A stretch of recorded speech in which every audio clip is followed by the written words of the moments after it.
Iimbestigahan ng National Bureau of Investigation o NBI ang mga umano'y irregularidad sa mga gastos ng Pilipinas nang mag-host ito ng 2019 Southeast Asian Games o SEA Games.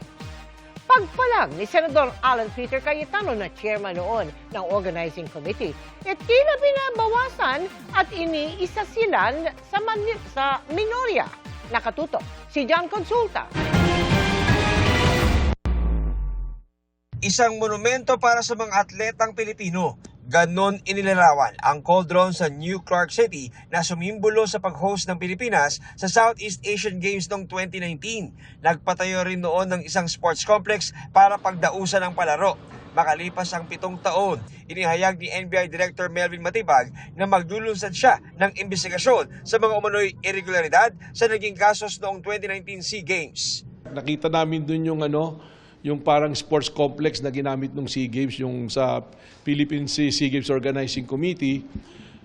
Nakarating sa amin, bilyon-bilyon pala yung pumasok dito na pera na unliquidated.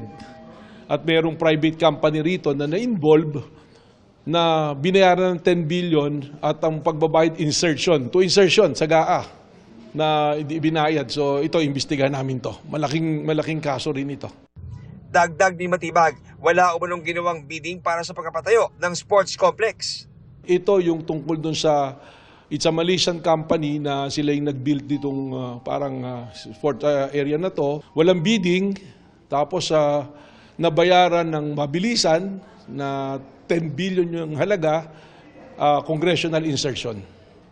So sisilipin namin to. Sisilipin na rin ng NBI ang cauldron na iniulat noon ng SEA Games Organizing Committee ay nagkakahalaga ng 45 million pesos. Walang pinangalanan si Matibag pero pumalag si Senator Alan Peter Cayetano, ang chairman noon ng Philippine SEA Games Organizing Committee. Tumayo siya sa gitna ng isinasagawang impeachment trial sa Senado. Binabawasan talaga kami. Iniisa-isa. Even yung mga vlogger na malapit sa administrasyon, sabi 2 down, 3 down, may kasunod na. Ang tinutukoy niya ang hinala ng minority sa Senado na tila isa-isa umano silang kinakasuhan para mawala sa impeachment trial. Giit ni Cayetano, walang anomalya sa pag-host ng Pilipinas sa 2019 SEA Games. Mukhang misfire. Bakit? Yung sinasabi niyang infrastructure na walang bidding, first of all, the procurement law has many modes of procurement. So don't make it appear sa public na just because walang bidding, may anomalya na to. Wala rin daw siyang kinalaman sa pagkapatayo ng gusali. Ang namahala daw dito, ang Bases Conversion and Development Authority o BCDA. I had nothing to do with the infrastructure. The chairman of the committee. So dun sa sinasabi ni Director Matibag na may congressional insertion to fund it, it's definitely not me because how could a non-member of the Senate or non-member of the House insert anything? The president of the BCDA is one of the closest advisors and is a secretary now.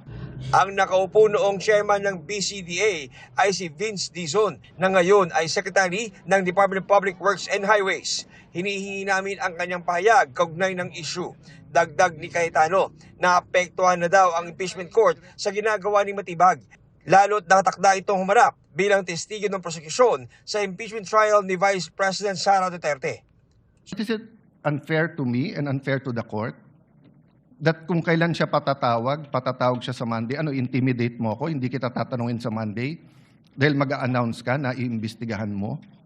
Tapos sasabihin mo may insertion, tapos sasabihin mo hindi liquidated. Liquidated po lahat yun. What you're doing is not helping.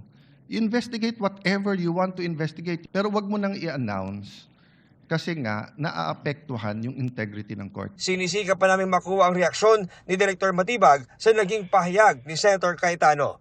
John Consulta, Nakatutok, 24 Oras.